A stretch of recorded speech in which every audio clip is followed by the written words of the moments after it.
welcome to tonight's school committee meeting. Daryl, can you lead us in the pledge of allegiance, Sure. please? I pledge allegiance to the flag of the United States of America and to the republic for which it stands, one nation, under God, indivisible, with liberty and justice for all.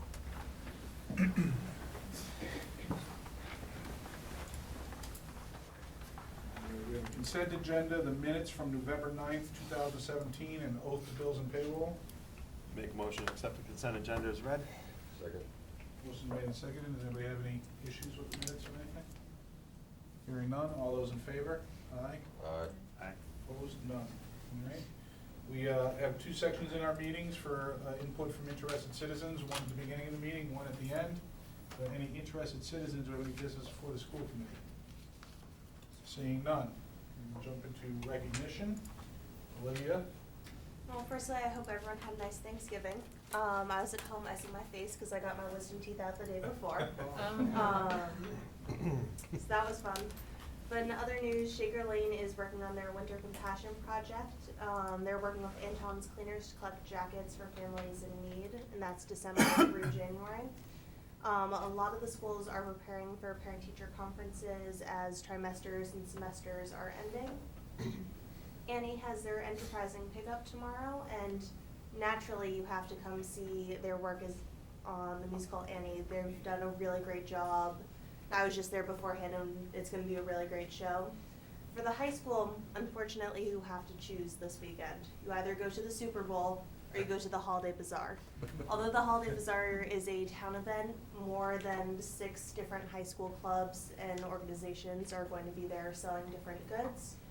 And It's an early game, so That's a true. lot of people can go to the game. you can go, but you can go at the end, versus a lot of students committed to being at this.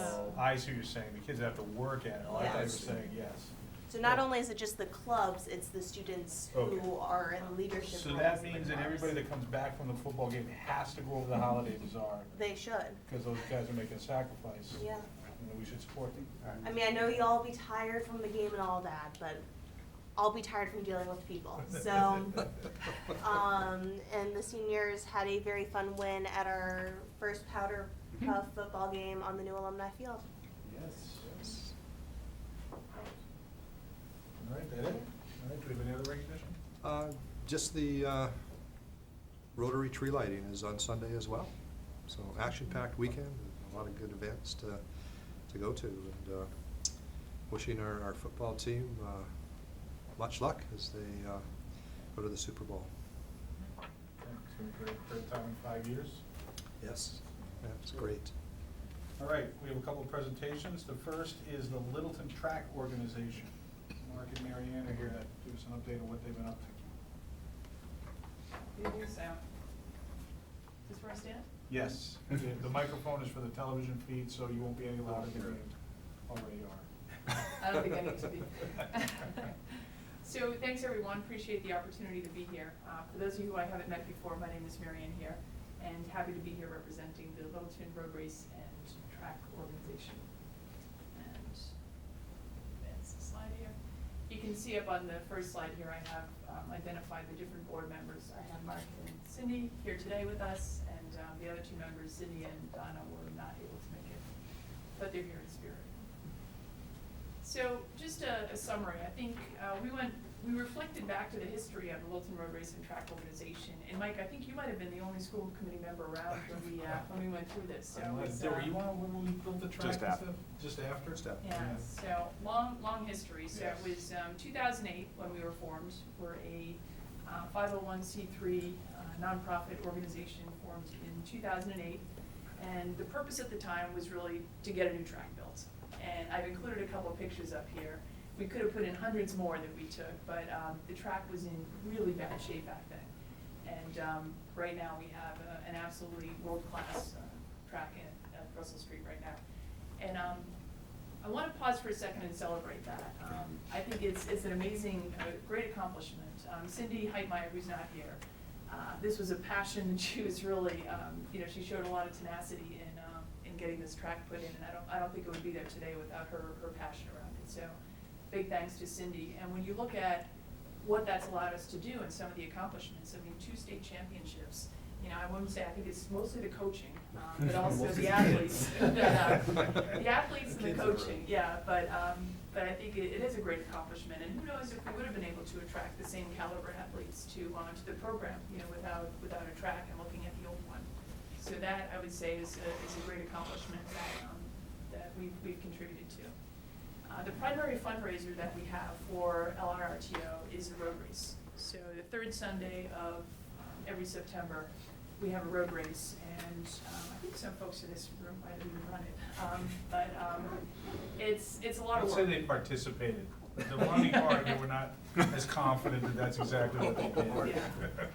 Yeah, so Daryl I'll beats pace me, you out so in I the have parking to- lot later here, Mike. We can That's do a real- we can do a lap That's around. an easy one to get over, literally and figuratively. So it's a great community event. We get anywhere from 400 to 600 participants. Part of that depends on the weather. This year was close to 90 degrees, so the numbers were a little low. And also, when the Patriots play early, we have slightly lower attendance as well. You know, it's a 2 o'clock event. But there's a 5K road race, a 1 mile fun run, and it really is a great community event. It takes a lot. Everyone, or the board members are heavily involved. My role is volunteer coordinator. We get about 90 volunteers that help to pull off the race as well. And it's a lot of fun, and it also is a great fundraiser for us. We've made about $18,000 of contributions from LRRTO, and I'll go into some detail of what those are, but since 2012, and I think you guys are probably aware of most of those. In addition to track and field in the community, we have a couple other programs. One is a youth track and field program that Cindy and some of the other members have launched, which has been well attended and participated. And then a few of the members launched the Littleton Runners, which is a running club that we started just a year ago. It's kind of been on our agenda for a few years, but finally last year it took off, and we've got about 120 Facebook members. Daryl's a member. We meet a few times a week. Sunday mornings, there's a track workout on Tuesday nights, and then there's a separate kind of a couch to 5K program that Tracy Blakemore runs for us. So lots of activity there. So this is kind of a summary about who we are and what we do, and a couple more things I wanted to share. This is just to highlight our website. So most of what I'm sharing now, and you know, anything more you'd like to know, you can see on our website. It's littletontrack.org. So lots of information, and certainly plenty of before and after photos of the track if you want to look at that. And then some of the activities that we've participated in over the years, and a lot of that was leading up to the building the new track. Next slide. Here's some details of the contributions that we've made over the years. The big ticket items were the brick walkway and the landscaping around that. That shows up twice here because one portion of that came from the road race, the LTO funds, and the second portion came from a dedicated fundraising activity. So that's the brick walk, and then also the coaching stipend shows up in 2 places because one part was a campaign from parents, right, to ask them to contribute, and the other came from LTO funds. And then what else? Any questions or comments on these contributions? A lot of it has been around some of the peripheral activities with the track. We put up some signs a few years ago just to instruct folks on proper care and maintenance and which lanes you can run on and which lanes we should not run on, things like that. Yeah, so those are some of the contributions that we've made. We have board meetings. We meet fairly regularly and discuss and vote on contributions that we make to these various programs. You'll see at the bottom we have NB Nationals grant, so that's for New Balance. So we've been fortunate enough to have several athletes qualify for nationals. It's not directly a school program, I think, and Mark, correct me if I'm wrong, but it's not. I think the athletes don't wear their school uniforms, but it is Littleton High School athletes who participate. Amazing experience, and we've made contributions to help them to offset some of the expense of going to New York or wherever it's held. We're not a boosters organization. When you look at or think about some other towns that we've talked to, they contribute more to activities like that, but we're really not a high school boosters program. It really is about the overall community and contributing to track and fields, across Littleton. This year in particular, you see the large donation at the bottom to Loaves and Fishes. We've kind of broadened our scope, and this year we advertised the road race, where we had 50% would go to Loaves and Fishes and 50% would go to track equipment. And we think that was well received by the folks who participate in the race, and potentially could have even broadened the pool of runners that we have.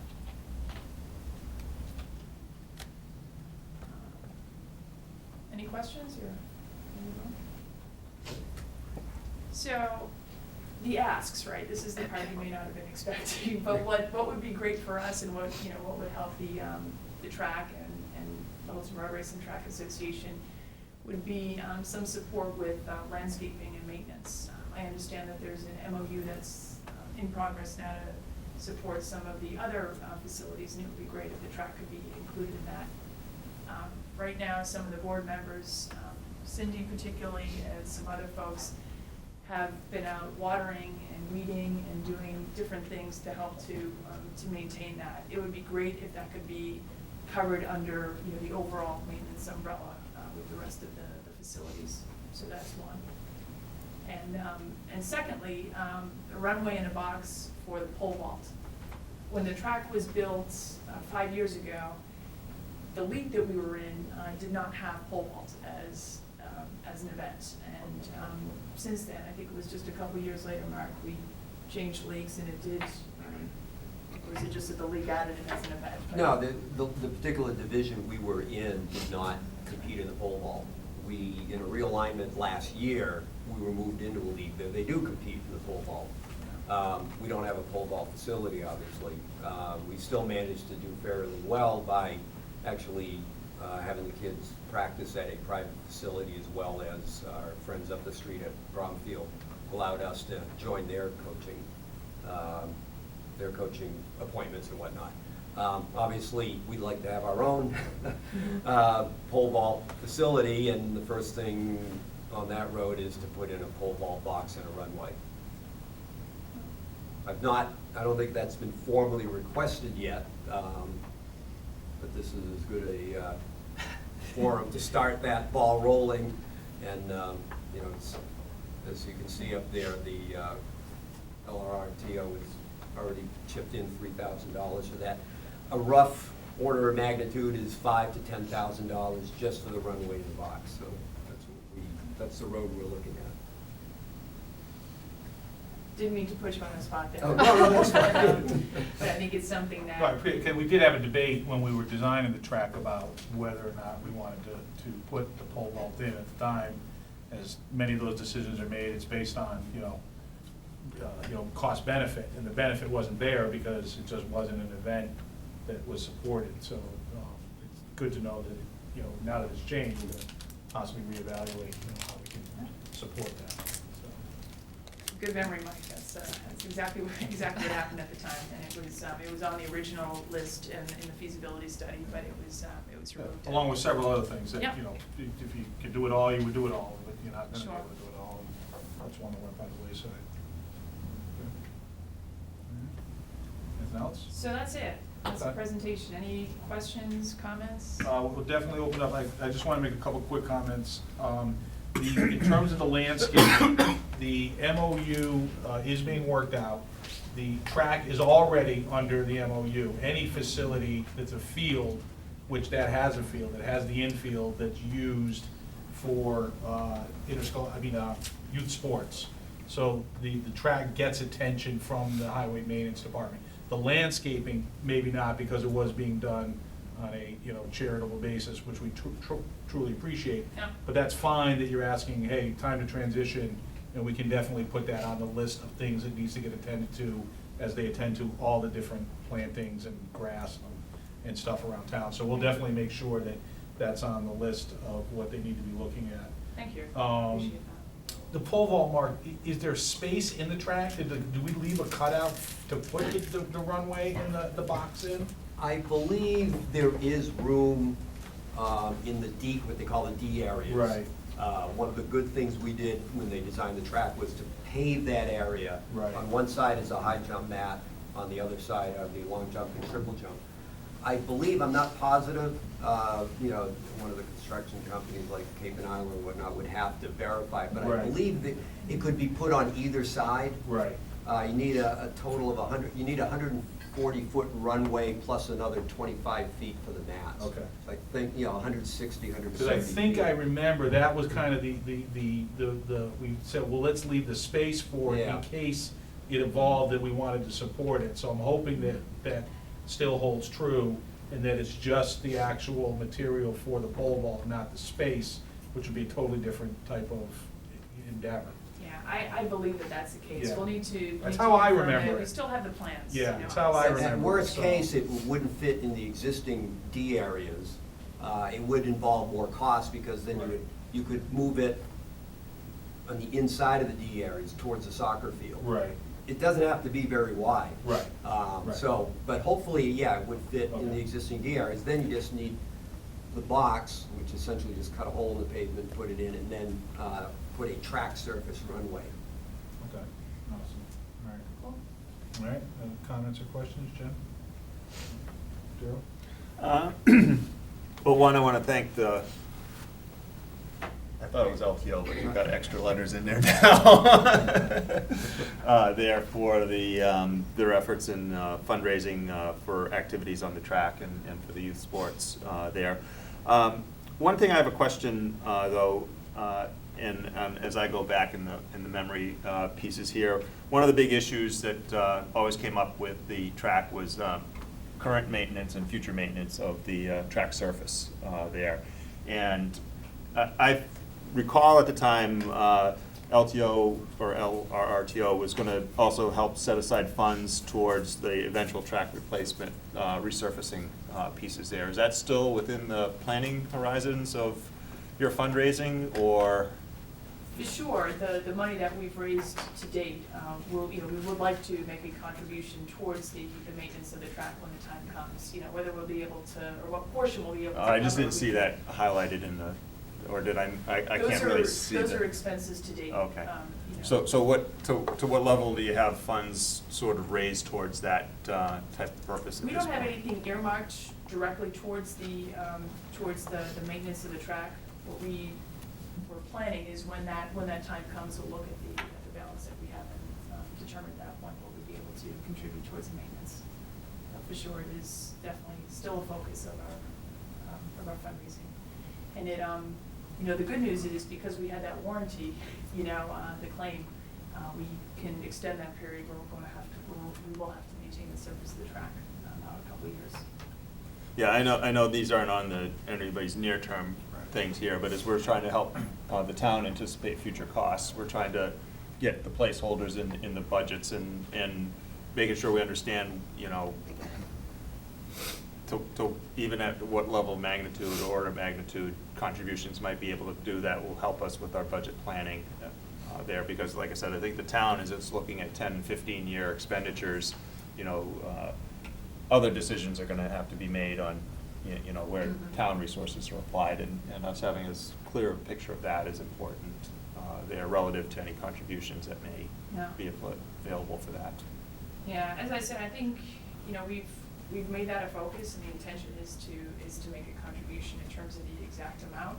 It might be safer to plan on that as buffer, you know. Oh, for sure. Some Yeah, additional For funding. sure, I think that's the Daryl, point is valid, that when we were going through the track design and really going through the process of gathering community support, because it took a town meeting vote, and that one actually took a ballot vote, because we weren't sure if we were gonna fund it inside or outside the levy.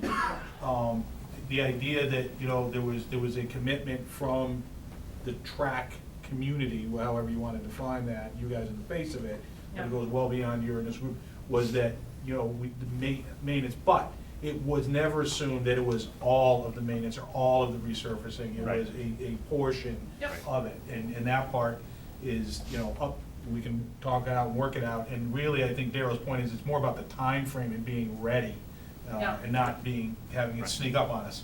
you're right, it's deferred because we got a brand new track. Yeah.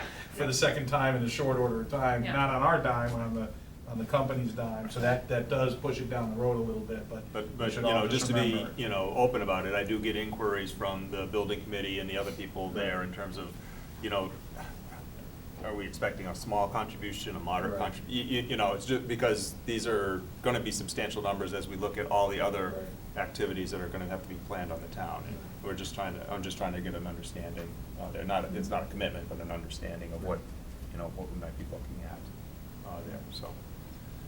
Like, not to put you on the spot for right now, but I think that's a question we get, and I just want you to be aware of it. Yeah, and honestly, I am speaking on behalf of LRRT also, you know, we talked about that, and we're really hesitant to put a number out there as well, as you can imagine, right? Because 10 or 15 years out, there could be other expenditures that happen, and I wouldn't want you to count on a certain number from us, and then us not be able Right. to deliver on that, and plan on that, and it not be there.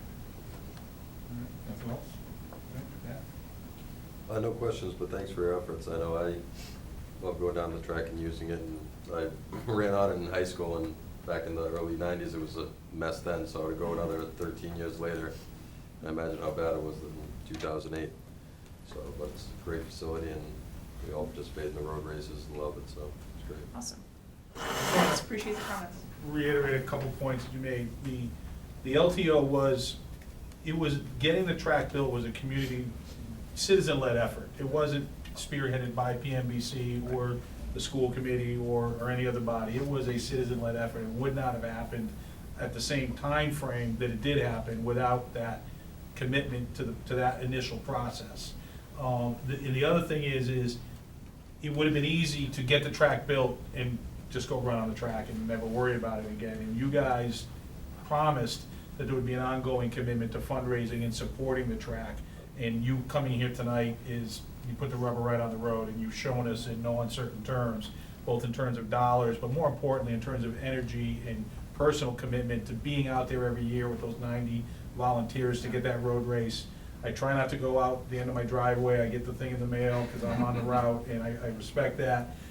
The other thing that I really enjoyed hearing was expanding the use of the track beyond interscholastic athletics into the youth groups and the community groups. You know, I think it's easier for those of us that are around for a while and try to do these things, you know, on a fairly regular basis, when we can truly say, this is not a school thing, it's a community, you know, investment in a community resource, and now we see it happening. You know, it's not just lip service, it's actually happening, it's being used to support the entire community.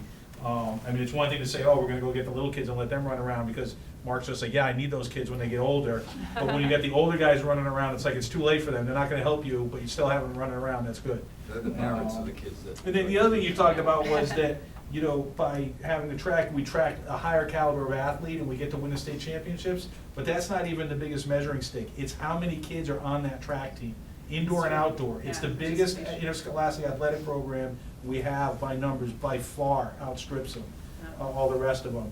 And the fact that we have a facility that can support those numbers and the kids want to come out because it is an enjoyable experience. It's not a, you know, running around the parking lot when we do that a little bit in the indoor season, but we still did it in the outdoor season. And it was not a really as worthwhile and rewarding experience as it should have been for other generations. But as soon as we built it, they came, and they're out there in droves, and we appreciate that. It's you guys should be, you know, very happy and very proud, because it wouldn't have happened on the same time frame. I'm not saying it wouldn't have happened, but you guys spearheaded it, and you can see it out there every day. So that's awesome. Thank you very much.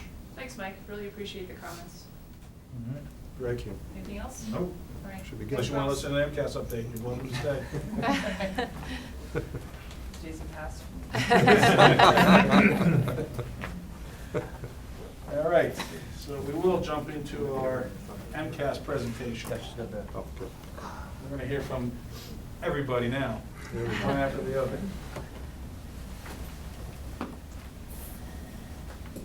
You got a shot clock for each one, right? Right, we need Millie. There's certain meetings where we need Millie. That sign, 30 seconds. She's reaching for the club. Oh, no.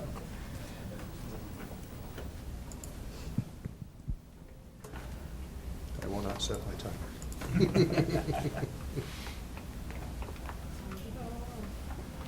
Go ahead. Good morning. Good evening. I want to see if you're listening. We're very pleased to be here to report on the 2017 MCAS.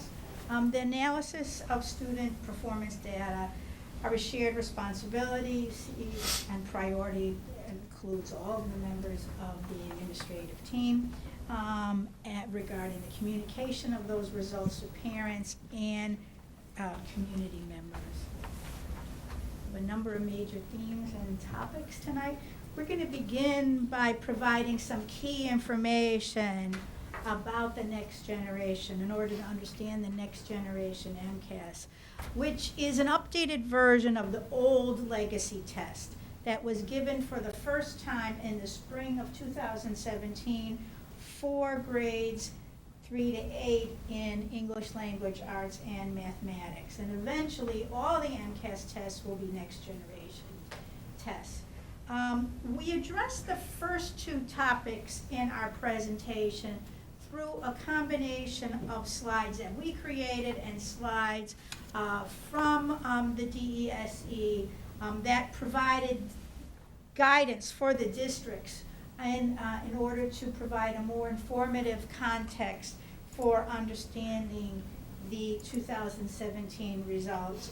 And our discussion of the analyses at the district and school levels, we emphasize that there are many similarities in the protocols that we've established in the past, and an ongoing, at all levels, an ongoing review of individual and aggregate data and interpretive materials, including item analysis.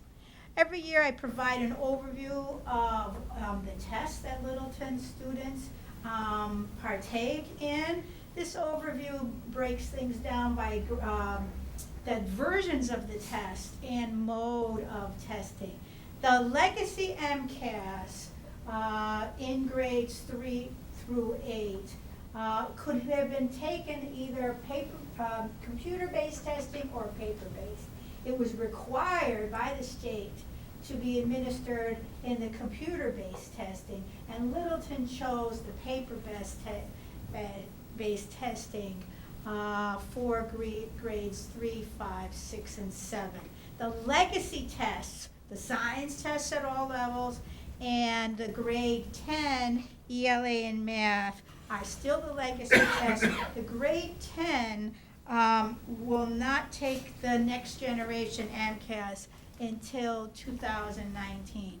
This is a key slide providing very, very important information about the next generation MCAS, which will be emphasized throughout this presentation.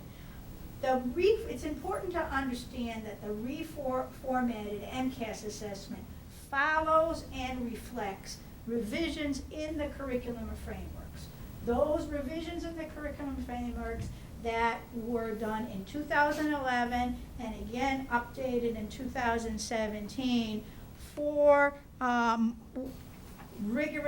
more rigorous academic standards to make sure students succeed in college and career. That increased rigor is gained through increased focus in testing and in the learning standards on critical thinking abilities, application of knowledge, and the ability to make connections between reading and writing. This year, for the first time, writing in response to text, which is key in the frameworks, is required at every grade level, which means unlike before when there was writing only in isolated grades and grade 3 was only a reading test. We now have writing in response to text at all grades. When there are references to a clear signal of readiness for the next grade level, that then is an emphasis on the reflection on the new learning standards in the curriculum frameworks, and at each grade level, the rigor for students to succeed in post-secondary education or training.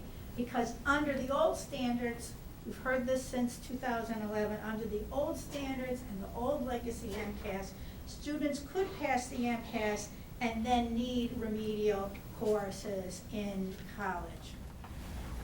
The next generation MCAS was designed to be administered by computer, but that computer-based testing is being phased in.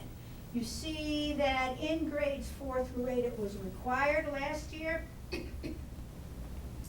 And in 2018, we have additional grades being added, and by spring of 2019, the computer-based testing will be completed. The MCAS achievement levels. These are the MCAS achievement levels, the wording and the levels, performance levels themselves from the legacy MCAS. This on the right are the new performance levels for the legacy MCAS. The new descriptions on the right, you see that it is deliberately color-coded. The new descriptions on the right emphasize 2 points. One, again, is that theme, readiness for the next grade level. And 2 is the need for academic assistance. You see that in red under partially meeting expectations and not meeting expectations. Identifying a need for academic assistance established through a homeschool partnership. In the descriptions of the achievement levels for the legacy test, we just have a description of student, student, student, and now this is what happens when the school in partnership with the home come together. I want you to note, please, the verbs. There is a distinction in the verbs under partially meeting expectations for that homeschool partnership and what happens regarding academic assistance. Under partially meeting expectations, you see that the school and the student's parent and guardian should consider whether the student needs additional academic assistance. And then the verb shifts in not meeting expectations to see how that should be determined what is the coordinated academic assistance to be offered to the student in this area. And there is a reason for that, because it's important to look at where that student falls in the performance level of partially meeting. If the student is close to meeting expectations, many times, we've talked about this for 20 years with MCAS, there's a shift in instructional strategies, there's targeted, we target information regarding certain content and within the general classroom, and many times an improvement in student scores and achievement happens through this targeted instruction. And that would be sufficient to address student needs.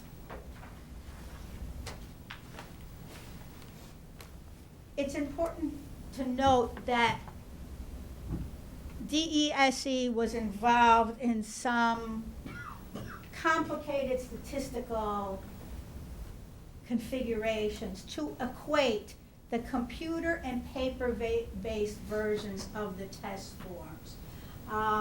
This was to ensure similar difficulty regardless of which format the test was taken, to have a fair baseline, because the proctors and teachers in this district and across the state noted that it takes some getting used to take a test on the computer, and the emphasis here on that equating is to make sure that students, it's not disadvantage or advantage either mode of testing. It's important to point out that was not done with the PARCC tests.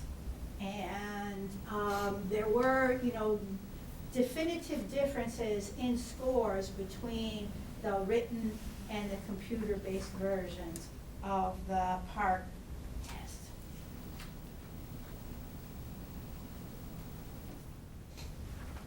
The achievement levels have changed and the scaled scores have changed.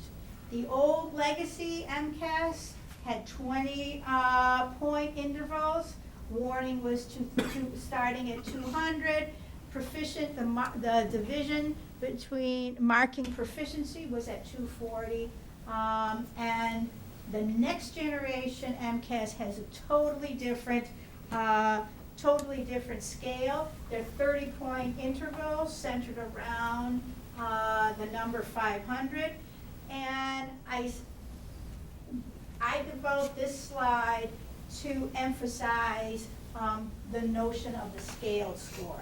The scaled score is a standard achievement indicator that is important to consider for the individual and also in the aggregate. The next two slides show what the reformatted parent-guardian report looks like. Up at the top where it says your child's score, that is the scale, that's the scaled score, the standard achievement indicator. And it's important to point out that that scaled score is used to compute student growth percentiles. The SGP is not reported on the parent report. And for those of you who are used to the MCAS presentations in the past, it's important for us to point out that the cohort analyses for over time of achievement and growth percentages that we would generate through the Edwin analysis are not available for grades 3 to 8. That's why in this presentation you only see those slides regarding the cohort analyses in the high school portion of this presentation, because it's only available for the grade 10 test, because they are taking the legacy test throughout all of these years. I will point out, though, that this is a transitional year for SGP. What that means is that SGP is available in the aggregate. And there are a number of, it's just complex statistical permutations and statistical techniques that the DESE went through to compute growth in the aggregate for grade levels to assist schools in planning, but it is not available at the individual level. What is available to parents as part of this test is to begin to get an idea of how their child performed in each category, a breakdown by topic under the different subject areas, and to get a sense of, even at the granular level, of how the students scored on individual test questions.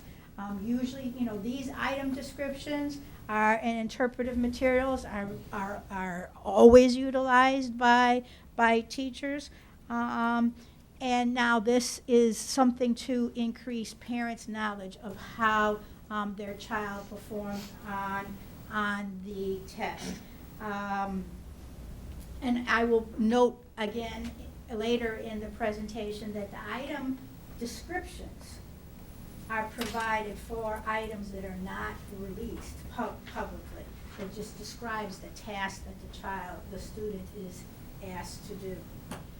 This gets us into the realm of interpreting the test results for the first year of the next generation MCAS. And the question at the top of the slide provided by DESE asked a central question from the point of view of an individual student.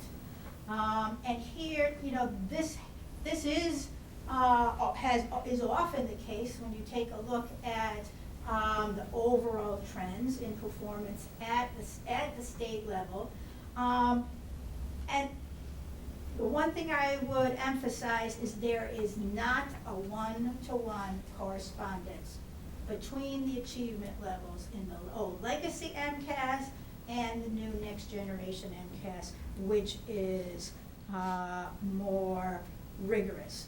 That rigor was established through a standard setting process. In the second bullet, it talks about Massachusetts educators meeting to set the standards. There were panels, and I've been on, it's quite a rigorous endeavor to be on an MCAS standard setting panel. They met in the summer, and each panel looks at, reviews test questions and the student responses, compares them to what the curriculum frameworks identify that a student needs to know and be able to do to be successful in the next grade. And then they establish the cut scores thereby for the different achievement levels. And this is, those cut scores were established vis-a-vis the new frameworks.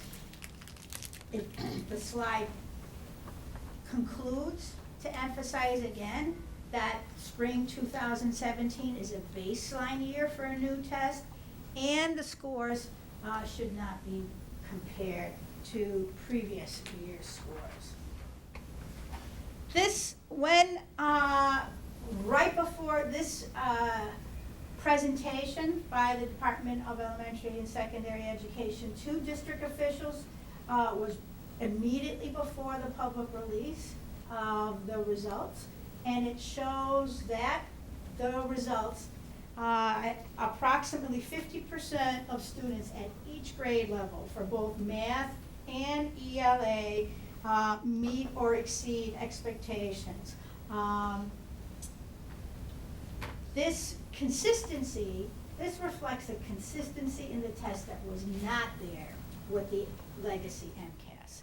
It reflects the rigor in the current frameworks, and it reflects the standard setting process that I just described that was conducted for all 6 grades at once. And this standard setting process is talked about again in slide 14 in just a moment. Continuing our interpretation of the results, again emphasizing that 2017 is a baseline year. The students are being assessed on new standards in a new way and in new computer-based formats. When there were a number of us, not all, who were here when in Massachusetts schools when MCAS debuted in 1998, and the scores were not nearly what they are now. And finally, the second part of the interpretation of the results emphasizes the standard setting process that I just talked about and the vertical articulation within that standard setting process that yielded consistent expectations across the grade level, with the next generation MCAS being rolled out altogether in grades 3 through 8. Again, 20 years ago, the legacy MCAS began in 1998 in isolated grades. And it was introduced in other grades up until 2006, until we had the full slate of testing grades 3 through 10. Each time a new test was introduced, it required a separate standard setting process for that specific test. And so the legacy standards did vary somewhat from grade to grade in their definition of proficient. That means that while the grade 4 standards, for example, were the same every year, it did not necessarily reflect the same level of expectations as the tests in grades 5 or grade 3. What the next generation MCAS looks like are the 2000 NAEP results, the National Assessment of Educational Progress, a national benchmarking test where Massachusetts students are first or tied for first. within the nation. And that standard-setting process does reflect the benchmarks for this rigorous national test. The last time MCAS was administered throughout the state was 2015. It was not last year. Last year, districts had the choice to administer MCAS or PART. So you didn't have statewide comparisons on MCAS, and you see there is a variation in students achieving, the percentages of students achieving proficiency. The ultimate goal of the next generation MCAS is to be a more reliable gauge for readiness for college, through that you get that through the aligned expectations, and so that we're able to more accurately identify success for college and career. Now we're going into the portion of our presentation where we set up tables comparing the district to the state. There is, if you go on, the source of this is the DESE website, the profiles. Just one minor explanatory note, when you do go on, the principals always have me mention this, when you go on the website, there are differences in percentages and their numbers between students who are part of the district reports and students who are part of the school-based testing. The district reports include all students who took the MCAS while enrolled in the district, regardless of when they are enrolled, and students in out-of-district placement. So there are more students that the district owns than the individual schools. So you might see some minor percentages difference between what I say and what, say, Principal Harrington says about percentages at different grade level. I also included the average scaled score as a metric to compare in our first comparison of district to state, because that's used in SGP, and it gives us an idea of where the group scored in the aggregate on the new next generation scales, and this reinforces what those scales are. So I set forth the comparisons for English language arts. These are the comparisons for mathematics. Again, when the principals talk about SGP, these average scale scores are what are utilized to calculate the SGP. This is the legacy district to state comparisons. And again, this is the old language that you had from previous, similar to previous MCAS presentations, where we set forth the percentage of students achieving proficiency that are in the advanced and proficient, and then students not achieving proficiency. Those are in the other two categories of needs improvement and warning and failing. And this is the legacy tests are the 3 science and technology engineering tests, grades 5, 8, and 10, which is actually the grade 9 biology, and the 10th grade ELA and the 10th grade math. Because it's a new test and we're getting used to new scale achievement levels, I thought it was important to set forth the percentages of students at each achievement level, reinforcing that students in the lower category not meeting expectations in both subjects is low, and there's a wide variation in the percentages of students at the partially meeting expectations achievement level, which varies widely in both subject areas. In the next 2 slides, when I talk about the department-based MCAS analyses in all departments, grades 6 through 12, and this reflects what Principal Bazillo will probably be talking about in terms of what goes on at the elementary level. It's important to realize that for this first administration of the next generation MCAS, there are fewer items released to the public and for teachers to see. And they're releasing fewer items in order to build up an item bank.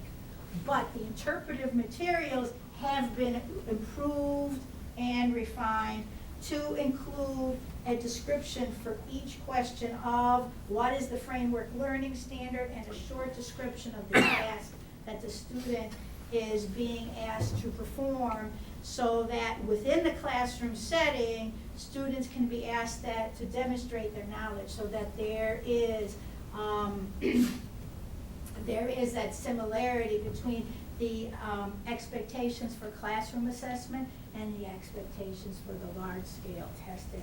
And then the next thing I'd like to emphasize under what's going on with English language arts is that with the released questions, there is a detailed faculty, and this will go on at every level, there is a detailed faculty review of the complexity of the text that the students are asked to read before they answer a set of questions, and the complexity of the writing prompts for all the released test questions.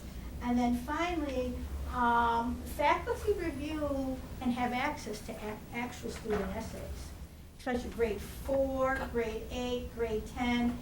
The state has shared the actual student essays and responses to the writing prompts, so that we can benchmark improvement across a wide range of learners. And there's increased focus on narrative essay.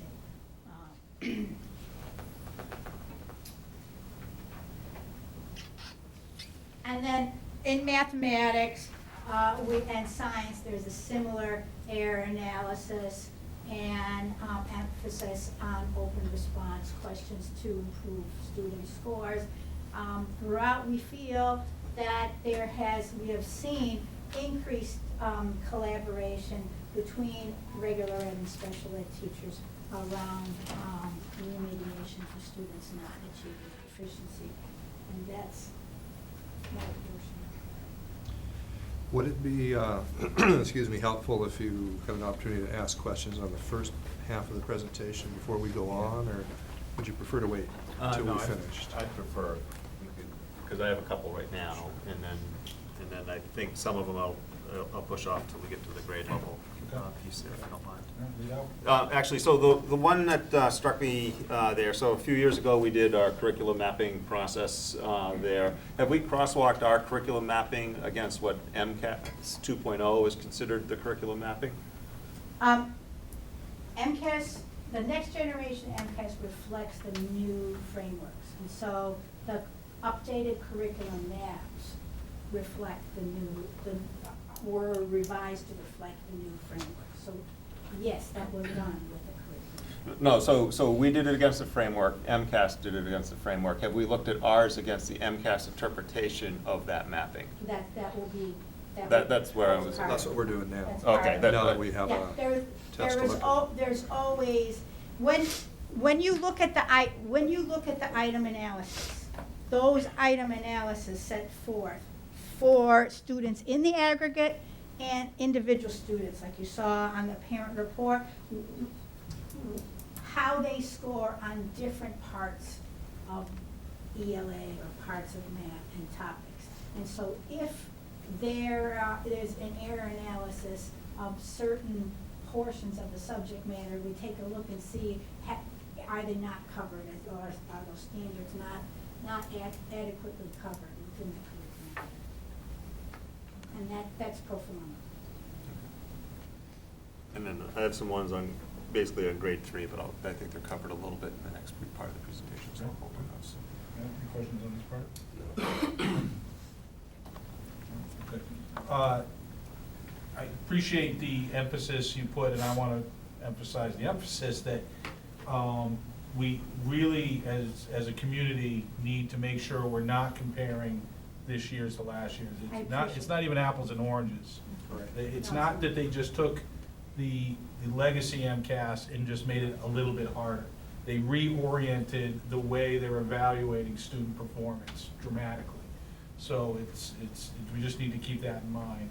And, you know, thinking about achievement, even on the first year, is perfectly fine, and we should do that, and I know you guys are doing that, and we'll hear about it a little bit more at the grade levels and subject levels.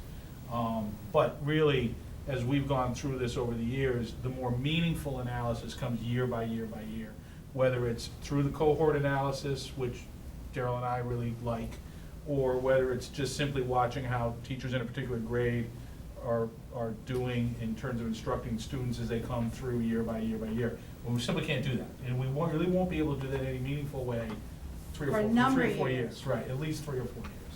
So I think as a community in Littleton, the MCAS is something we think about and talk about and look at, but we know that we benefit in a lot of ways from a lot of things, that the MCAS doesn't lead out as the biggest or most important measure of performance or what we're trying to do beyond performance. And we can relax in some ways about that, not forget about it, but it allows us to keep our focus on other things that we may, as a community, decide are more important. So I hope that's borne out as we think about it and talk about it, and that message gets out into the community. It's important, there's no question about it, but given that it's that dramatic a change, we really have to just relax and wait a little bit. No, and I appreciate you saying that, and it's because it's really not just a test that is a computer-based version of the old paper test. Not at all. It really tests different skills in a different way. And if you take a look at, in this transitional year, we did have moderate to high growth in grades 3 through 8 with a fundamentally new test. Right. It's also important to keep in mind that our frameworks are aligned with the new standards. That's the first part of the process. But now we're looking at an exam that mirrored the results of the NAEP exam. It's a completely different approach to testing. And the NAEP exam was designed so that half the students that wrote that exam would meet expectations or exceed expectations. The next generation MCAS was designed after that model.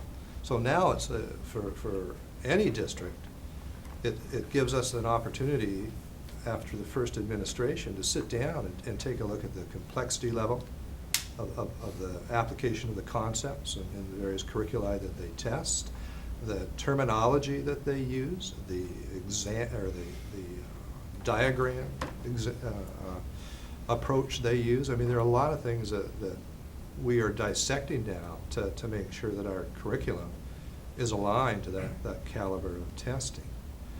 And I'm going to also put out there at this time, as a district, we don't teach to a test. We develop a rigorous curriculum. And by the development of a rigorous curriculum, our students will do well on multiple assessments. This is one assessment. It's an important assessment, but we have many important assessments that we use throughout the year to determine student learning. Yeah, I'll go back to one of the points Daryl was making. Does our interpretation, our framework match up, or how closely does it match up to the state's interpretation of the framework as they put together the test? It's not that either one is right or wrong, it's just how close is the correlation? It could be that we're just simply not interpreting it the same way, and by virtue of, doesn't mean we're interpreting it in a poor way. It might be very meaningful to the students and how they achieve, but it might not translate to a score on a test if they're looking at it from a different point of view. Mm-hmm. So that's what you guys get to hack out. We just get to ask you if you did it. But actually, Kelly, I'd like to follow up on one thing you said, because Sure. maybe I didn't hear it quite right. When you said the NEAP NAEP was designed for 50, half and half, basically, there. What's their expectation then? I mean, that sets a test style there that the for lack of the definition, the scaled average is going to be below. And that doesn't correlate to individual student performance very well, because as a district, a test designed like that would say half your students will always be in that category. Okay. And then let me just finish where I'm going with it. Then the words that you have in the not meeting, partially meeting expectations and not meeting expectations are a lot more negative than a test that's designed to have half the students in that category. And I'd like you to maybe clarify Sure, that a little bit sure. for me. Kelly, can I I'd just like say to. one thing? Of course you can.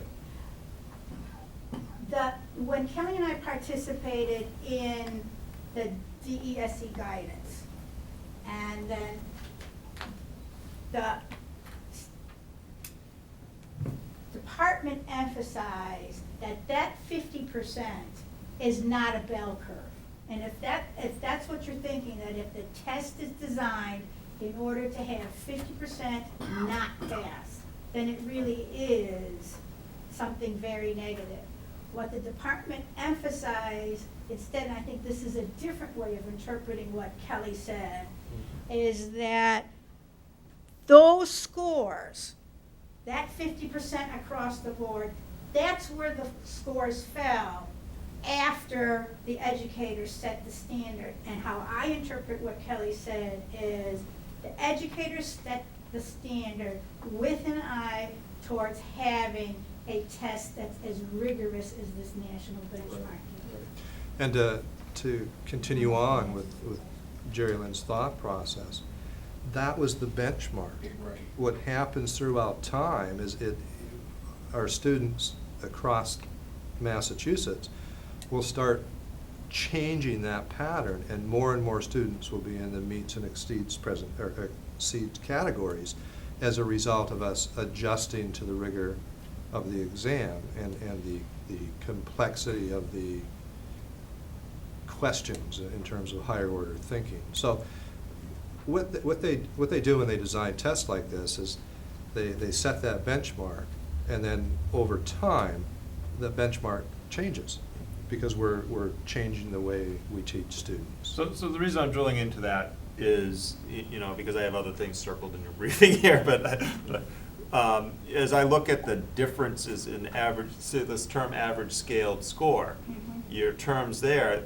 you know, there's only a 2-point difference between a 38 and a 47 percentile rating here. So there's a lot more happening with these numbers than is reflected in the piece there. So that's why I really want to drill into, is the tests designed to a 50-50 level there? Because I can't see that based on how small these numbers are, given it's a 30-point scale, and how wide the percentage changes We there. discussed that. But So anyway, I just want to make Yeah. sure that I hear it so that other people can hear this also. But remember, the percentages and the scaled scores are a different comparison.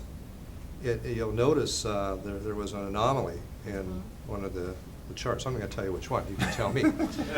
But we had a score where our percentage that met expectations or above was below state average, but our scaled score was higher than state average. Anybody know why that happens? No, Dr. Clenchey, you tell us. Don't need to, you just need to think about it. Well, if you have students that are scoring at the top range, it's gonna boost that average up. So it's kind of interesting, because Yeah. they're two very different comparisons. But in terms of people being able to understand the information being presented to them, it's very important Yes. there, and that's why I want to make sure that I don't have any ambiguity in what I'm Yeah. understanding those scores mean and the design of the test there. So, thank you. Interesting. All right. Let's go.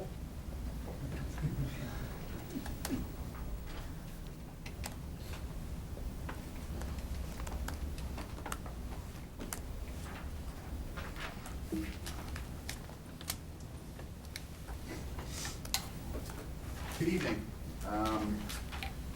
Dr. Jamian talked a little bit about the standard shifting And that has changed the paradigm for our scores at the elementary level for sure. You'll remember I've presented for several years in a row about fourth grade feeling particularly stressed and how difficult the fourth grade test was because of the writing part that was on it and not on third and fifth. And you'll notice the fourth grade scores this year being very, very strong with a much more standardized assessment. Overall, I think if you see those green numbers, you see our achievement scores as well as our growth scores overall, we're pretty pleased with. We do have unusual grade 3 results. I was a little bit disappointed to see that. I think it's tough to tell exactly why that is yet, but a couple of the things that we'll be digging into more specifically are some K-5, stronger K-5 vertical alignment. I think we need to be looking at rigor all the way through the elementary grades and making sure students are prepared for what they'll face when they see that first MCAS. The other thing that we're doing in that area is our literacy and math interventionists are going to be doing some coaching, and we're also doing some peer observation. To try to, it's interesting when you look at the individual classroom results, there are pockets where certain teachers have high achievement levels or high growth levels in certain subjects, and there's a lot of shared expertise there where we can learn from each other. So we'll be doing quite a bit of that. There's a little bit of scatter in our subgroup results. Generally, they look the way you would expect them to look looking at those grade level results, but there are some pockets of highlights and some areas that we want to take a look at. So as we continue our analysis, we'll be doing a deeper data dive into the subgroup analysis and putting some things in place to try to address the areas of need.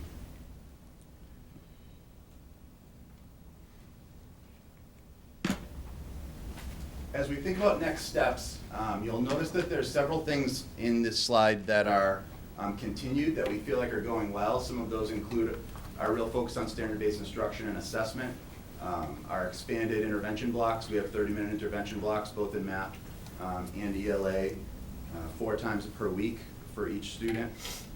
Then this year we've added a dedicated writing block.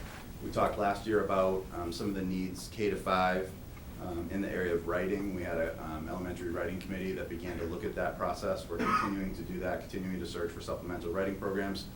But at Russell Street, we have added a dedicated writing block every day. It's 30 minutes long. I wish it was 60 minutes long, but at some point we run out of minutes in the day with 30-minute intervention blocks in both subjects. So it's a step in the right direction there. The scope and sequence of science is new this year. The teachers are working on that. And Principal Kane and I have talked a lot about math workshop. We have several teachers working in a math workshop model, but we will be continuing next fall with more formal training in math workshop. And I think we will continue to see the improvement of our students all the way up through those grades based on that.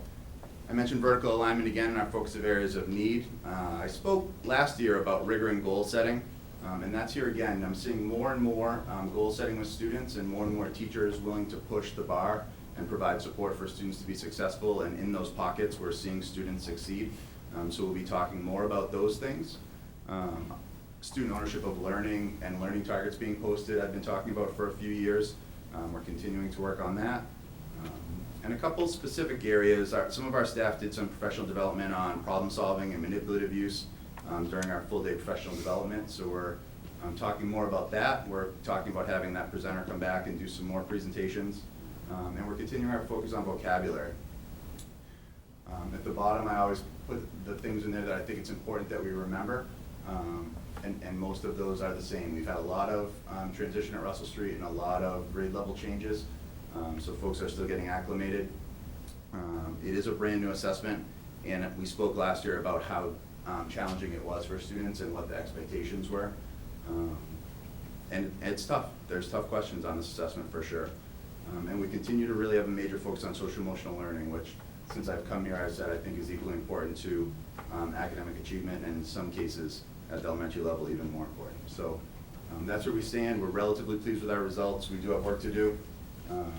We certainly want to see those grade 3 scores improve significantly and try to figure out where we fell down there. But overall, for a new assessment, we feel pretty good about the outcome. Questions, Matt? Jim? Did it on purpose. Yeah, no, and I'm gonna start tailing off, because I think so on the previous chart here, the unusual grade 3 results, I really appreciate you looking at our aspects of it, the vertical alignment and the rigor of our material there. What was your sense of the student experience there? I mean, this is their first shift from Shaker Lane School to the new school, which is a fairly significant change, and it's probably the first year of a more rigorous testing methodology than they may have been experienced there. Absolutely is, yeah. There, what's the life of the student like in terms of how well they are dealing with that? Well, I will tell you that it's very common to hear from parents and students when they get to third grade that one of the biggest things they mention is we know we have to take the MCAS. I have a 5th grade daughter, and that was one of the things she said in 3rd grade. And so I think that weighs heavy on students, but that's not an excuse for us not doing well on the assessment. But I do think it's challenging for them, and I think we're asking really challenging things, far more challenging things than we have in the past of students. And so at some point that seesaw tips. We've talked before about we could have home run assessment scores and have super stressed out students who don't get the time to do extra play and extra recess and all those types of things.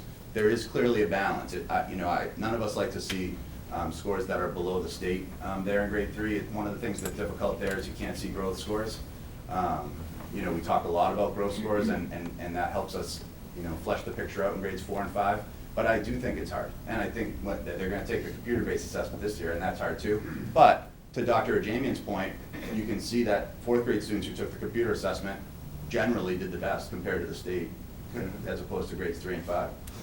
Yeah, and that's where I was going back in terms of grade 4, the transition is over, so to Right. speak, and it's a different experience level relative to the things there. And I was just, wondering about, I wrote down student experience. Well, I think, truthfully, I would expect 3rd grade to not do as well. It's the first time they've seen the assessment, Yeah. but we want them to do better than that. Yeah, no, that's good. And then, Darryl, could I just add something to that? One of the things that caught our attention is when they're writing if they do the computer-based test in ELA, they're writing within a confined box. So they're not seeing everything that they've written before, which is a very different skill set. Yep. And that's going to take some time to adjust. They can scroll back and forth, but it's not the same. When you're Yeah. writing on a paper test, you see everything that you've written that's in front of you. So that was just something that we were talking about the other day. Will be somewhat of an adjustment. right. Yeah, and personally, I know that's a test-taking skill, but I'm not sure that's necessarily a learning skill to do it that way there, because I tend to work with a lot of material spread out there for. Well, and that point's well taken, even with the idea of the students get scratch paper, but now you're using scratch paper and transferring into a computer, which is a new skill as well. There's technology standards that the state has put out for what each grade level should be able to do. Our teachers have that, we're working towards that, but it's definitely new. Yep. And then the next one, and I don't know if I necessarily have my words quite right on this one here, but the bullet on students below grade level exposed to rigorous material there, I think I get what you're talking about in terms of making sure that the ones that are a little bit behind, that we still don't leave them behind in terms of the piece there. But there's also, it seems to be a balance in terms of as they're catching up and then adding additional rigorous material there. And what's your thoughts on how you're going to balance the sort of the catch up and then adding the rigor? Well, I think piece what I to it? really mean specifically there is, I think we do a really good job of helping our students who need additional support not be extra stressed about that.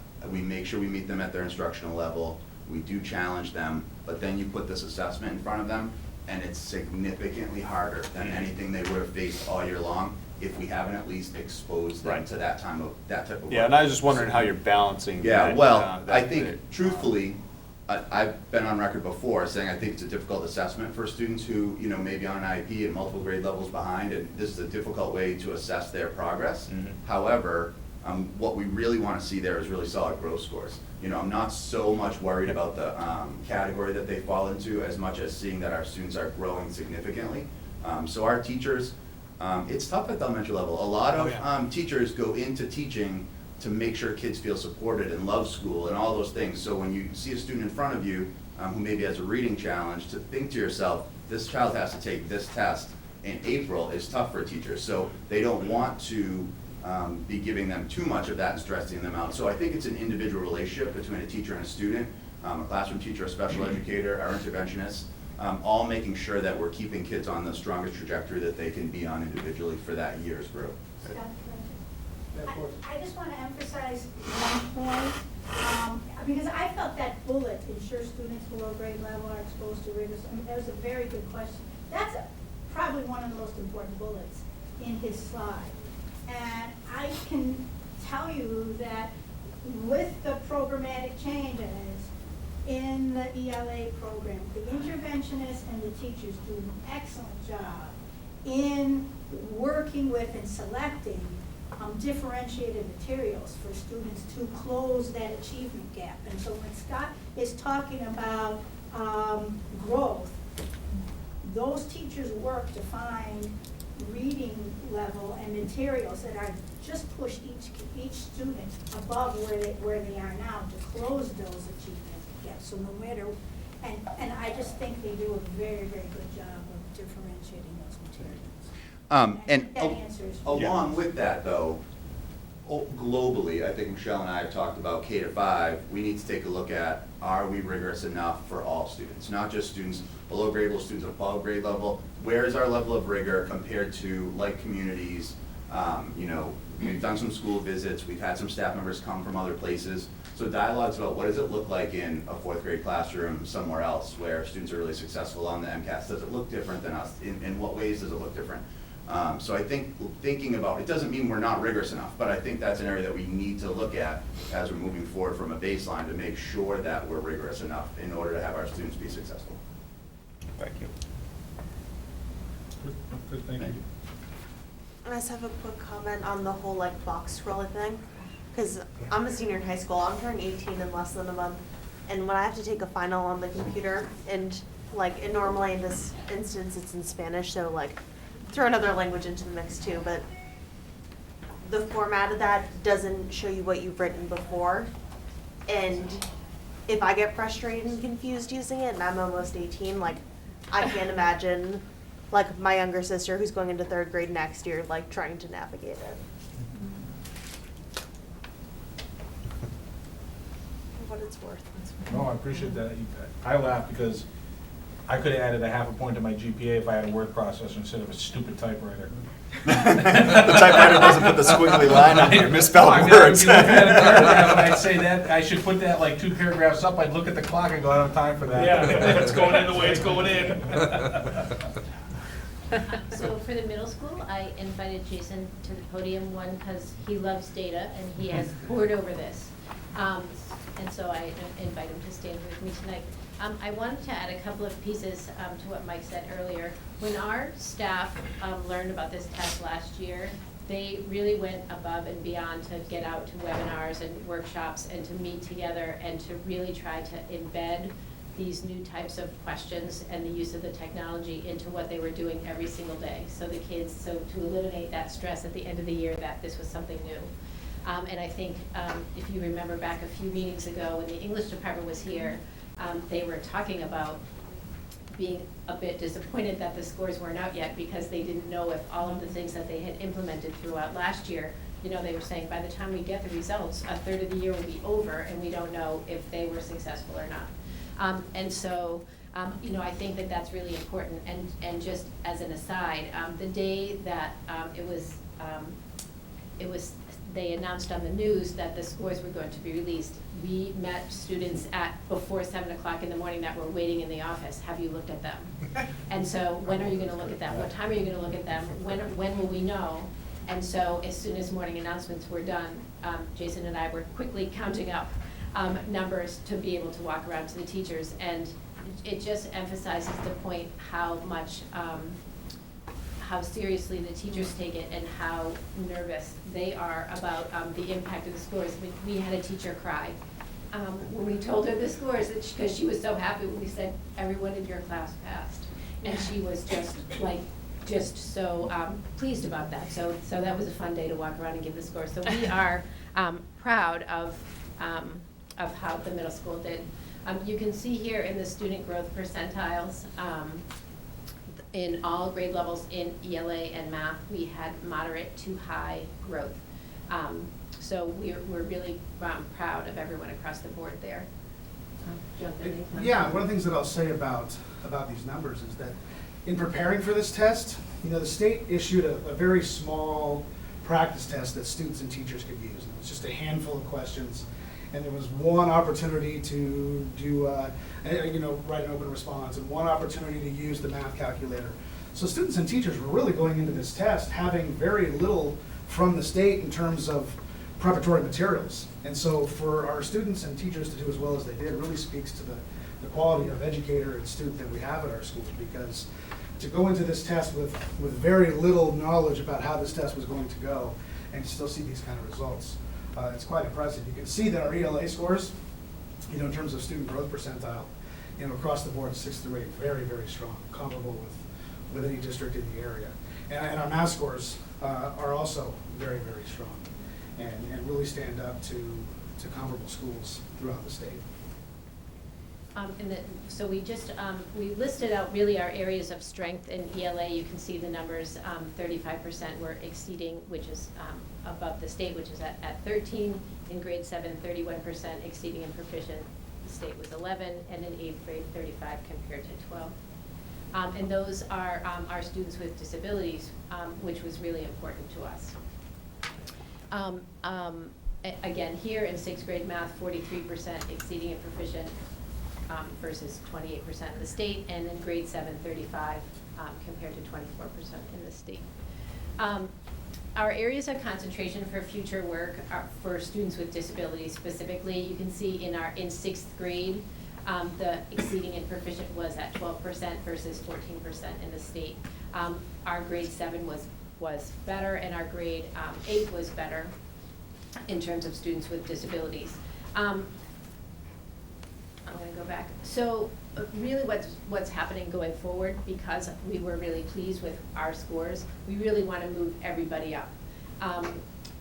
So students who were in the high category, we'd like to have bigger numbers there. We'd like to move students from partially meeting into meeting.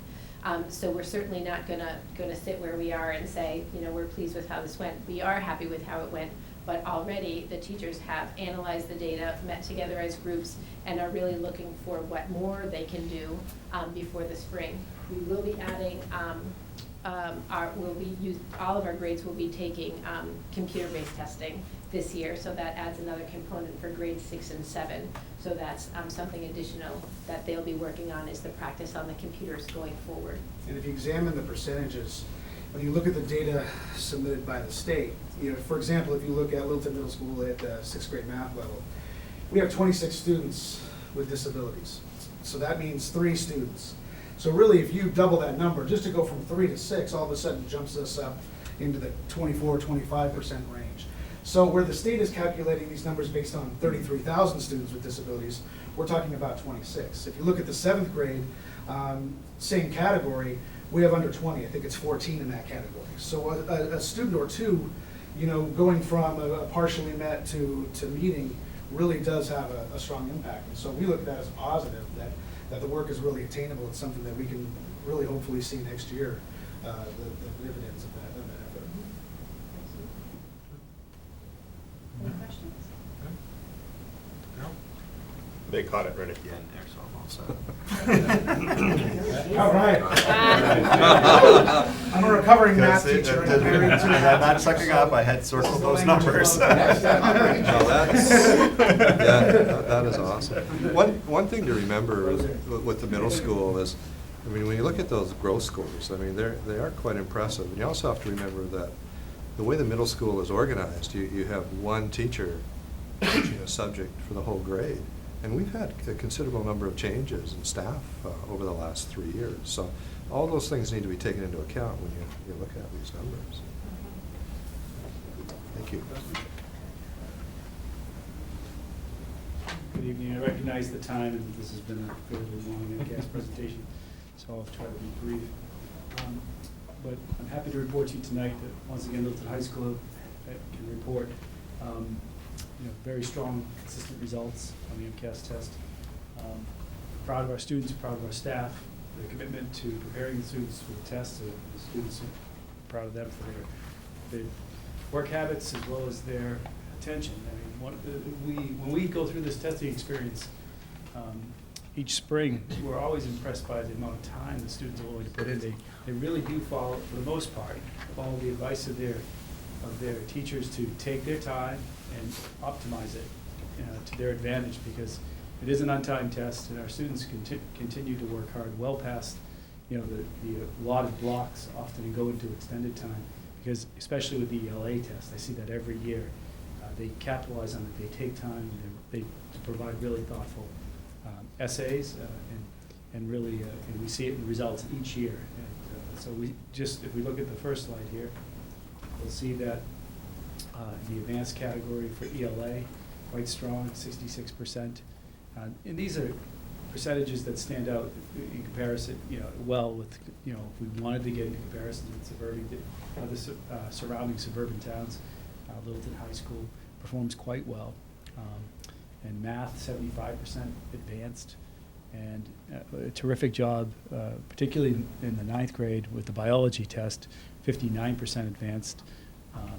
We do, recognize the 11%. That sticks out to us. That's a little bit of an uptick. I looked over past years' performances and seen that we haven't been necessarily double digits in a while with the needs improvement. Keith and I, our assistant principal, Keith Camo, is here with us tonight. We were discussing this just as a sort of a final review before tonight, looking at all the individual students and their issues, and we're able to kind of see how many kids just missed the mark. If you have 240, you're proficient. There were 3,230. Yeah, there were a few. There were a few that were 238 for sure. They just missed it on an item or so. There's going to be some 236s and stuff in there too. So we can't obviously report that, but we know that some kids came. Every year we do see that kids came close to meeting that mark of proficiency and maybe missed it by an item or two. That's the nature of the test. And we know that, as I always point out each year, a number of our students who scored in the needs improvement category are on education plans for special education, and we're proud of their performance, that they scored needs improvement because they passed the test. They don't have to retake the MCAS. They have fulfilled a graduation requirement.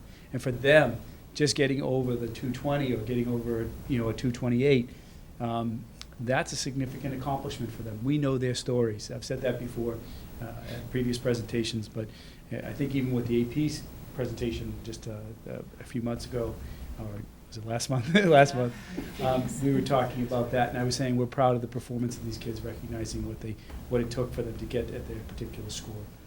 So that's something we're certainly going to look at, though, to see if there's anything missing from a curricular standpoint, instructional standpoint, where we could beef up support for these kids, so that we don't have we don't like to see double digits at the high school in the needs improvement category. We like to keep that in the single digits. All right, Littleton High School key points. Right here. Again, 99% of our students were proficient or advanced in ELA. We're very high student growth percentile, 63% percentile points. 96% of our students were proficient or advanced in math, as you can see, and then 89% of our students were proficient and advanced in science. And there's no SGP reported for science. But you'll see that both of those SGPs, the 72 in math, kudos to the math department and our math students there, that's a high growth rate. So that's terrific. Next slide. 99% of it, this is just a repeat there for a summary. Students performed exceptionally well. And I already said this, high achievement, high growth. And you just see it in a different format there for the class of 2019 when you look at this, the science data. And those advanced numbers really do stick out. And then speaking to our special education population, the students who scored proficient or higher, 96% in ELA who scored proficient or higher, 85% in math. And in knowing these stories, that's these are good numbers for us. 69% in science. And I'm happy to report, especially in this last bullet here, that in this particular cohort, the class of 2019, all special education students achieved a passing needs improvement or better score on math and ELA MCAS. So they're done with that MCAS graduation requirement there.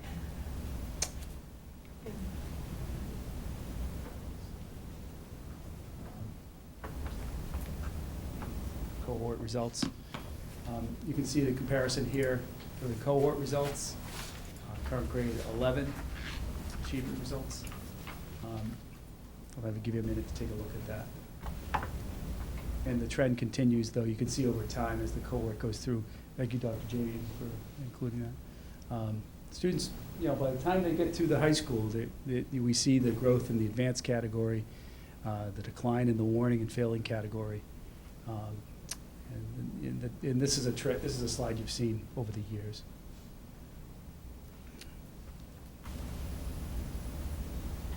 I'll give you a minute to look at this slide here.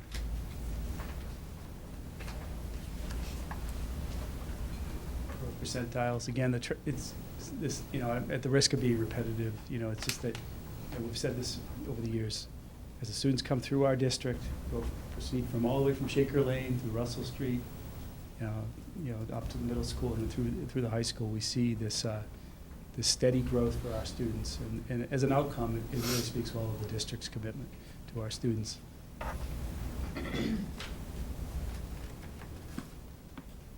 You'll see the trend continue, both visually and with the numbers.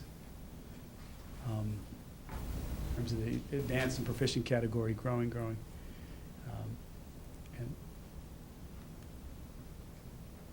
growth levels there.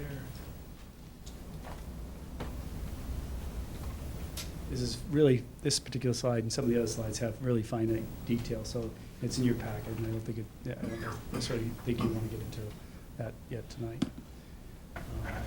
This is this slide that sort of captures what I was talking about earlier visually. The 11% you see in the needs improvement category this past year. But the trend is if you look at their achievement levels. Now, this is a slide that does not capture. These aren't always the same kid. This particular slide. These are some of these kids have changed because it's achievement levels. It's not a growth slide. But you will see the trend of improvement from where they were as an achievement category 2015, 2012. All right, so our next steps, similar slide to past years.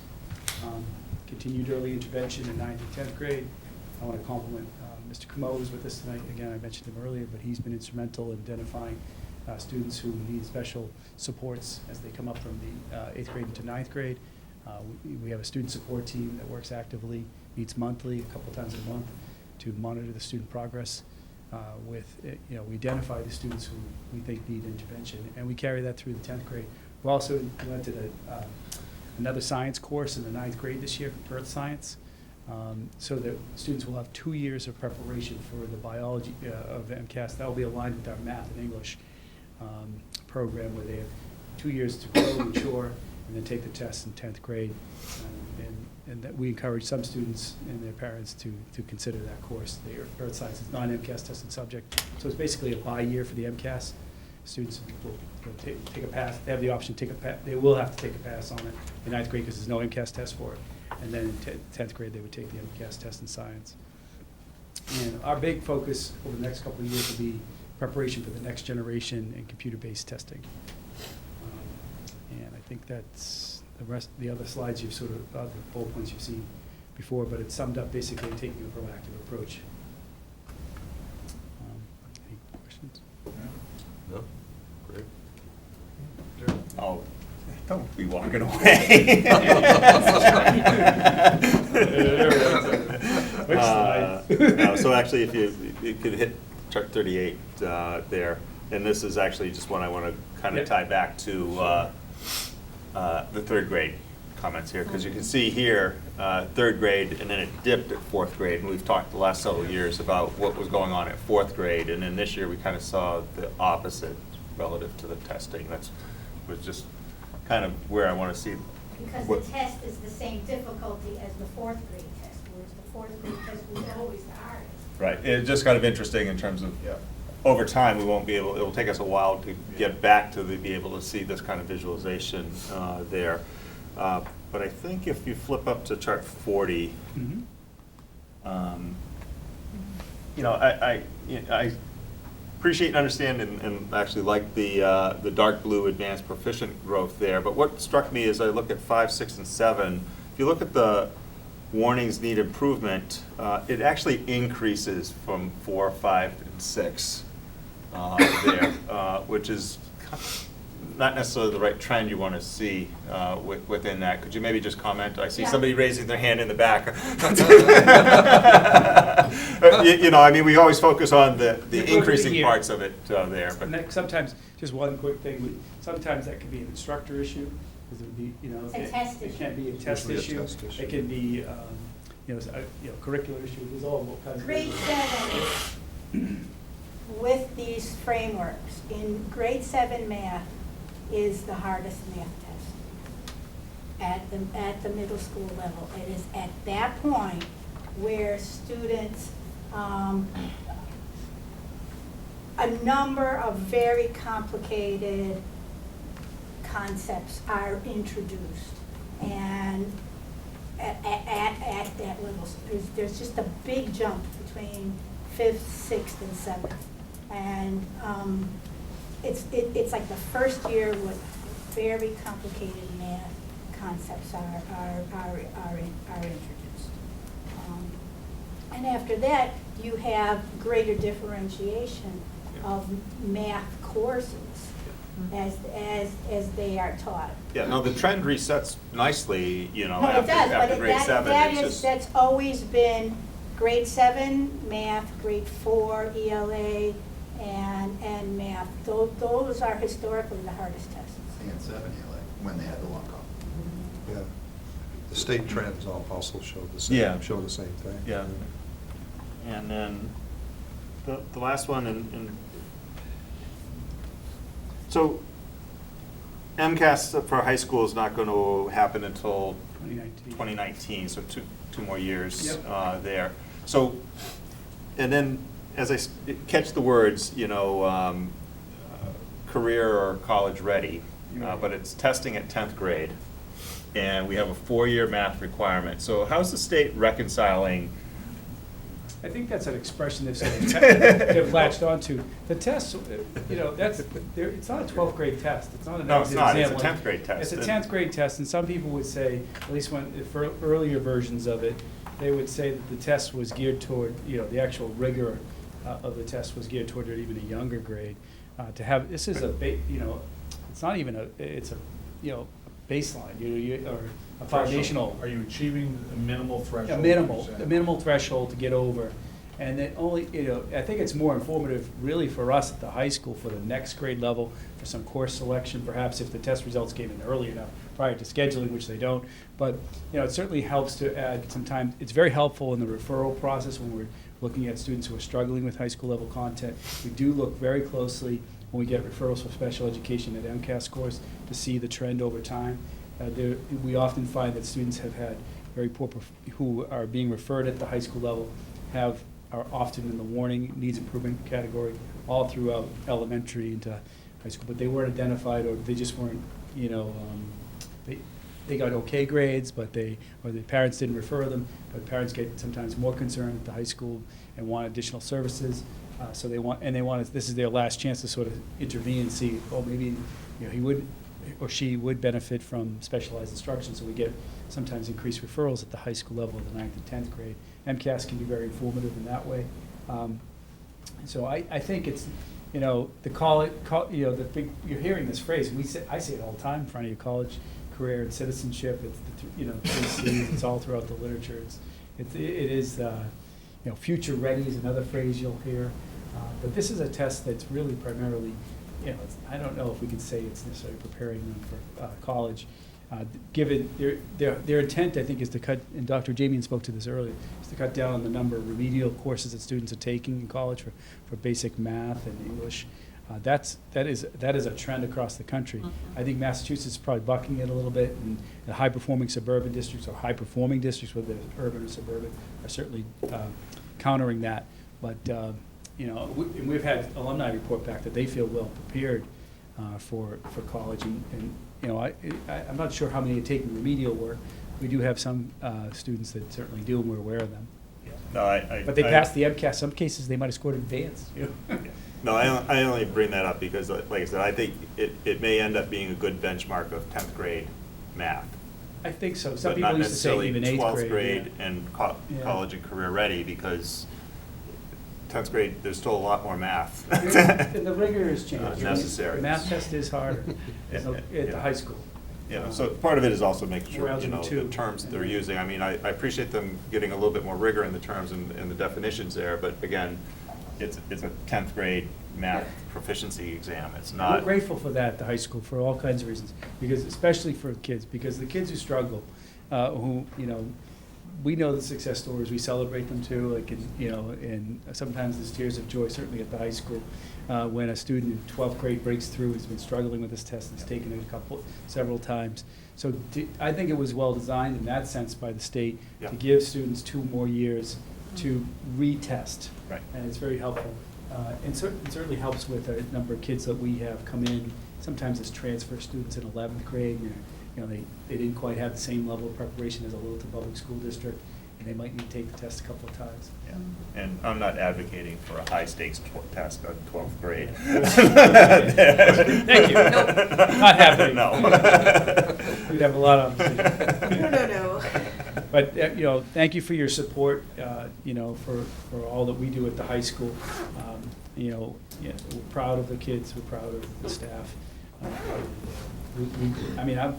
This is my 9th year as principal, and I feel quite fortunate to be principal of Littleton High School, because each year I'm able to come before you and we've really been, it's a special place, because I've been able to come up, and it's envious in some ways, because I can come up and say, we've really each year consistently performed, our students have performed in an excellent way. So thank you. Thank you. Appreciate the amount of effort that goes into preparing this presentation. It's important, but I just want to go back to, Jason pointed out that 1 or 2 students in Littleton can really shift up or down, and we've acknowledged that many times over the years that we've seen this presentation. And I hope that, as important as it is to look at the results and be cognizant of them, my real takeaway that I try to make sure I hear every year is that we're using this to inform but not drive our instruction, our curriculum, our measure of student achievement. As we said, the MCAS was designed for a very specific purpose, and I think in Littleton we've done a good job of always keeping in mind what that purpose is and not overreacting, either over-celebrating or overreacting when we don't necessarily see the achievement level that we want to see, or the growth percent, or whatever it is, that we allow it to inform our instruction, but we don't overreact. We don't make it the be-all and end-all, not just in the sense of the kids taking the test, but in the way that we approach our development of curriculum, how we integrate, up and down through the grades and things like that. So, and every year I do hear that, and that makes me feel better in knowing that we have to do it, we're going to do it, we're going to use it to our advantage. We're not going to let it take advantage of us at the same time. I think we do a very good job of that, so I think that's important. So thank you. All right, so we're done with presentations. Under new business, we have a quick update on the transportation bids that went out. Yeah, so we had a bid opening today, received 1 bid. We're in the process of evaluating that bid, make sure it complies with all the other requirements, insurance, et cetera. And I will present the results probably in 2 weeks after I've had time to kind of go through that. It's obviously a little disappointing, we only have 1, but I think it's kind of the lay of the land around here, right? Yep. Yeah. I don't think that's not an outlier, I think it's just the way the marketplace is constructed right now. Yeah, unfortunately. Yeah. All right, at this point, we have our second opportunity for input from interested citizens. All right, seeing none, we'll go into subcommittee reports, PMBC. Nothing to report this week. Budget subcommittee, so really kind of segueing out of the transportation bid, that's kind of one of the almost last missing pieces that we need to be able to present our initial budget analysis and request. So we will do that in 2 weeks, which will be on Thursday, and then that Saturday, 2 days later, is in this room, I think it's in this room, it's been in this room in the past, is the town-wide budget summit, I like to call it, where the Board of Selectmen and the FinCom will hear from all the town departments about their initial budget analysis and requests. We will be ready to give that to them. I will be having a chair-to-chair-to-chair conversation prior to that with Greg Champney and Chuck DeCoste when we're ready. But we'll be ready, we'll make that no problem and be ready for that process on that time frame. Okay? All right, policy subcommittee? Nothing right now. Okay. Any other business? Just that you witnessed firsthand that our district report for 2016-17 is out. It's on our website. We're in the process of sending it to our area realtors, et cetera. And you know, if you have a bit of time coming up to start browsing through it, as you all know, it's all streamlined to our standards that are listed in our strategic plan, so it all has a nice flow to it. And some of what you saw tonight is integrated in the document as well. So. Just a reminder, it is significant the high school football team for the third time in 5 years will be playing in the state championship game, 9 a.m. on Saturday. Hopefully, I know the community will be out, but it is a busy time of year. It will be broadcast live on NBC Sports New England, whatever that's called, whatever the Celtics are on. It's on that one. And LCTV will be there to tape it, and will be broadcast on LCTV next week.